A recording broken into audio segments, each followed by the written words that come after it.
Indonesiaku, sebuah negeri tempatku dilahirkan, sebuah bangsa diriku dibesarkan, sebuah tempat yang menjadikan diriku kuat dan hebat.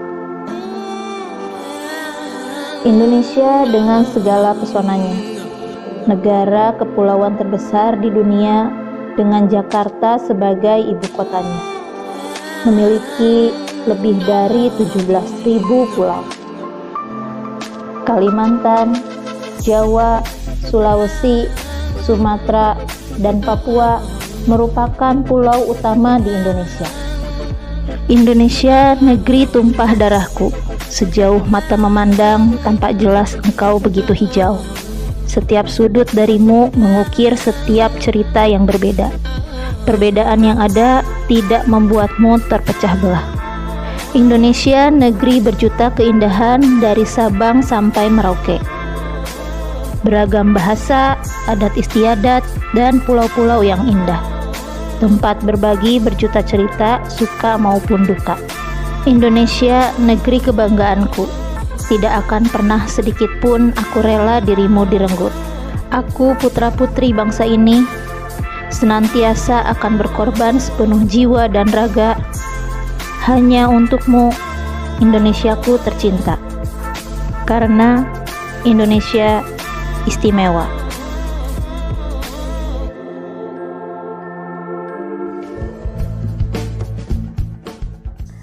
Riau adalah sebuah provinsi di Indonesia yang terletak di bagian tengah Pulau Sumatera. Provinsi ini terletak di bagian tengah pantai timur Pulau Sumatera, yaitu di sepanjang pesisir Selat Malaka. Hingga tahun 2004, provinsi ini juga meliputi Kepulauan Riau, sekelompok besar pulau-pulau kecil atau pulau-pulau utamanya antara lain Pulau Batam dan Pulau Bintan, yang terletak di sebelah timur Sumatera dan sebelah selatan Singapura. Salah satu legenda yang sangat populer di masyarakat Riau adalah cerita Si Penggetah dan Burung Bayan. Mari kita simak kisahnya. Pada zaman dahulu kala, di sebuah tepian hutan yang lebat terdapat sebuah gubuk yang sederhana. Gubuk tersebut ditempati oleh seorang pemuda yang miskin. Tidak ada yang mengetahui nama pemuda tersebut. Setiap hari, pekerjaan pemuda miskin tersebut adalah menggetah atau berburu burung di hutan. Karena pekerjaannya itulah, penduduk kampung memanggilnya dengan sebutan Si Penggetah. Untuk memenuhi kebutuhan sehari-hari, Si Penggetah menjual burung hasil tangkapannya ke pasar. Ketika sedang menunggu pembeli, Si Penggetah mendengar pembicaraan dua orang yang berdiri tidak jauh darinya. Burung paling mahal adalah burung bayan. Bulunya indah dan suaranya juga merdu. Tidak hanya suara merdu, burung bayan juga bisa berbicara seperti manusia. Jika ada yang bisa menangkapnya, aku bersedia membayar mahal. Keesokan harinya, Si Penggetah bergegas pergi ke hutan. Kali ini tujuannya adalah menggetah burung bayan. Jika mendapatkannya, dia tidak akan menjualnya, tetapi akan memeliharanya. Si Penggetah mencari pohon yang tepat untuk memasang perangkap.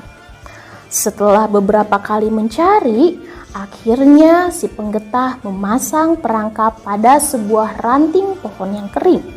Ketika memasang perangkap, Si Penggetah istirahat di bawah pohon. Hai burung bayan, jika aku bisa menangkapmu, maka akan kubelikan kau sangkar emas. Hari mulai siang, burung bayan yang ditunggu tak kunjung datang. Si Penggetah pun akhirnya tertidur. Hah? Siapa yang memasang perangkap di sini? Lepaskan aku, lepaskan aku. Si Penggetah terkejut dan terbangun. Dia mencari asal-usul suara tersebut. Hai, kamu dasar pemalas, tukang tidur. Kamu ya yang memasang perangkap di sini. Cepat lepaskan aku. Ternyata benar kata orang-orang, burung bayan bisa berbicara. Ya ampun, sungguh sial sial nasibku hari ini. Kamu siapa sih? Kok berani-beraninya menangkap aku? Orang-orang kampungku memanggilku si Penggetah.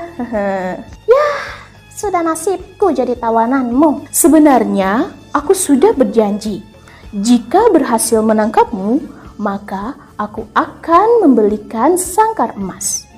Tapi jangankan sangkar emas, uang pun aku tak punya. Aduh, janjimu terlalu tinggi. Tapi aku bisa menolongmu mendapatkan sangkar emas. Wah, benarkah? Bagaimana caranya? Dasar manusia, terlalu gampang mengobrol janji dan gampang diberi janji-janji. Untunglah aku ini bukan manusia, sehingga janjiku adalah kenyataan. Hahaha. Jadi bagaimana aku bisa membeli sangkar emas? Gampang. Aku ini burung sakti. Kumpulkan saja kotoranku. Nanti kotoranku akan berubah menjadi butiran emas. Wah, luar biasa. Kamu memang burung ajaib. Si Penggetah segera mengumpulkan kotoran burung bayan. Sungguh ajaib. Kotoran burung bayan itu berubah menjadi butiran emas. Si Penggetah sungguh bahagia melihatnya. Dan akhirnya si Penggetah menjual butiran-butiran emas tersebut. Sehingga si Penggetah mampu membeli sangkar emas. Namun, dia tidak serakah menggunakan butiran emas tersebut untuk hal lain. Si Penggetah ternyata jenis orang yang tidak tamak. Kisah tentang burung bayan yang bisa bicara dan kotorannya menjadi emas terdengar hingga ke istana Raja Helat. Raja yang terkenal tamak, kejam, dan tidak mempedulikan nasib rakyatnya itu segera menyuruh hulu balang yang bernama Bujang Selamat untuk menemui si Penggetah. Bawa burung bayan itu ke sini. Bayar dengan uang yang dia minta. Kalau tidak diberikan juga, kamu tidak perlu lagi melakukan kekerasan. Baik yang mulia. Bujang Selamat kemudian mendatangi rumah si Penggetah dan segera menyampaikan pesan dari Raja Helat. Si Penggetah tentu saja tidak mau menyerahkan burung bayan kepada Raja Helat. Hanya saja dia tidak berani mengatakannya. Si Penggetah memutar otak. Bagaimana cara mengatasi masalah ini? Tuanku, bagaimana jika Anda bertanya langsung pada burung bayan? Apakah dia mau atau tidak dibawa ke istana Raja Helat? Baiklah, itu ide yang sangat bagus. Wahai burung bayan, tentunya engkau sudah mendengar sendiri maksud kedatangan hulu balang ini. Sekarang keputusan ada padamu. Wah, permintaan yang sulit ditolak. Aku bersedia dibawa ke istana Raja Helat dengan syarat. Ya, katakan saja apa syaratnya. Syaratnya sangat mudah. Aku bersedia dibawa ke istana jika Raja Helat mau mendengarkan ceritaku sampai selesai. Jika aku sudah selesai bercerita, barulah Raja Helat bisa memiliki aku. Wah, itu syarat yang sangat gampang. Bujang Selamat pun segera menyampaikan syarat yang diajukan burung bayan kepada Raja Helat. Seperti yang diduga sebelumnya, Raja Helat pun menyetujui syarat yang dianggap mudah tersebut. Burung bayan pun dibawa ke istana. Burung bayan dan sangkar emasnya diletakkan pada sebuah meja di dekat singgasana Raja Helat. Burung bayan memulai ceritanya dan Raja Helat mendengarkan dengan seksama. Raja Helat sangat terpukau dengan cerita yang disampaikan oleh burung bayan. Gaya bercerita burung bayan seperti menyihir Raja Helat.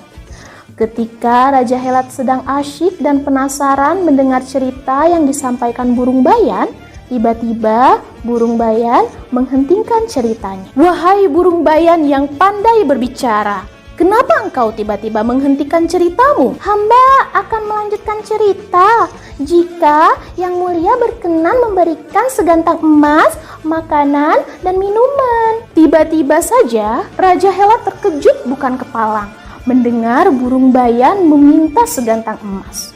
Sifat aslinya yang kikir sepertinya keluar. Apa? Aku harus memberikanmu segantang emas untuk mendengarkan ceritamu? Benar yang mulia, segantang emas, makanan, dan minuman itu akan aku berikan kepada si penggeta. Raja Helat merasa terkejut dengan permintaan burung bayat. Ini seperti sesuai dengan perjanjian kita.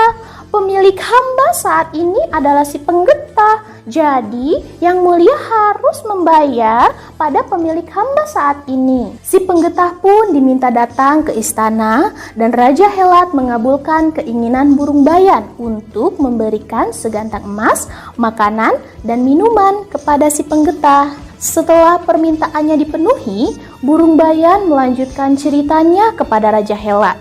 Raja Helat semakin terpukau oleh cerita si burung bayan. Ketika burung bayan sibuk bercerita kepada Raja Helat, si penggeta membagikan apa yang dia peroleh dari Raja Helat. Segantang emas, makanan, dan minuman ia bagikan kepada rakyat yang tidak mampu. Bantuan dari si penggeta diterima dengan sangat baik oleh masyarakat yang memang sedang kesusahan. Raja Helat yang terlanjur tersihir oleh cerita burung bayan rela memberikan apa saja yang ia miliki agar tetap bisa mendengarkan cerita burung bayan. Akhirnya, harta yang Raja Helat tumpuk selama ini habis. Sedangkan si penggeta menerima harta yang diperoleh burung bayan untuk membantu rakyat yang kesulitan. Bujang Selamat sebagai penasehat raja pun mulai kesal. Dia sangat tidak suka dengan muslihat burung bayan yang menguras harta Raja Helat. Ini tidak bisa dibiarkan. Jika makanan dan emas habis, maka rakyat bisa melakukan pemberontakan. Ini gara-gara burung bayan. Aku harus menghabisi burung itu. Setelah emas dan makanan di dalam istana habis, rakyat mulai curiga pada Raja Helat yang ternyata selama ini telah menimbun harta demi kepentingan pribadi dan membiarkan rakyatnya menderita. Pada saat itu, si penggeta ditunjuk sebagai pemimpin pemberontakan untuk menyingkirkan Raja Helat yang kikir. Di istana, Bujang Selamat mencoba untuk menculik burung bayan. Kemudian, burung bayan meminta tolong pada Raja Helat. Tentu saja, Raja Helat marah besar kepada Bujang Selamat karena ingin mengambil burung bayan miliknya. Sementara itu, di waktu bersamaan, datanglah rombongan rakyat yang dipimpin oleh si penggeta. Mereka meminta Raja Helat untuk mundur dari jabatannya karena selama ini dia kikir dan hanya memikirkan urusannya sendiri dibandingkan dengan rakyatnya yang menderita. Raja Helat dan Bujang Selamat pun akhirnya dipenjara. Begitulah nasib raja yang lalai akan tanggung jawabnya terhadap rakyat. Karena perhatiannya kepada rakyat, akhirnya si penggeta diangkat menjadi raja dan burung bayan diangkat sebagai penasehat raja. Mereka memimpin kerajaan dengan adil dan bijaksana.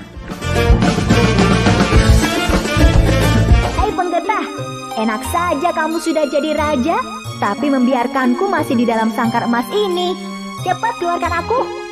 Nah gitu dong, emang enak hidup di sangkar emas. Hehehe. Seru ya cerita dari Riau tadi tentang si penggeta dan burung bayan. Masih mau mendengar cerita lagi? Tapi sebelumnya yuk kita bergerak dulu untuk mengurangi pegal-pegal dengan mengikuti gerakan yang akan dicontohkan berikut ya. Lagu pertama, tahan pose seperti ini. 1, 2, 3, 4, 5, 6, 7, 8. Dilanjutkan dengan gerakan 1, 2, 3, 4, 5, 6, 7, 8. Masuk ke gerakan modern sebanyak 2 kali 8. Gerakannya seperti ini. Badan ke bawah, bounce, 1, 2, lalu 2 kali, 3, 4, balas ke kiri, 5, 6, 7, 8. Dilanjutkan dengan langkah ke kanan, 1, 2, 2, badan tetap ke bawah. 3, dan tepuk. 5, 6, 7, 8. Lagu pertama adalah lagu Soleram dari Riau dengan gerakan sebanyak 4 kali 8 yang dilakukan sebanyak 2 set. Gerakannya seperti ini. Tangan diayun ke depan, lalu diayun ke belakang, lalu dibalas ke kiri, diayun ke depan, lalu diayun ke belakang. Kaki melangkah ke depan, tangan di bawah, melangkah lagi, tangan di atas, lalu mundur, tangan ke bawah, dan taruh tangan di depan. Lalu ke kanan, tangan diayun 2 kali, ke kiri tangan diayun 2 kali, kaki tetap sama, tangan disilang, lalu ke pundak, kiri tangan disilang, lalu ke pundak.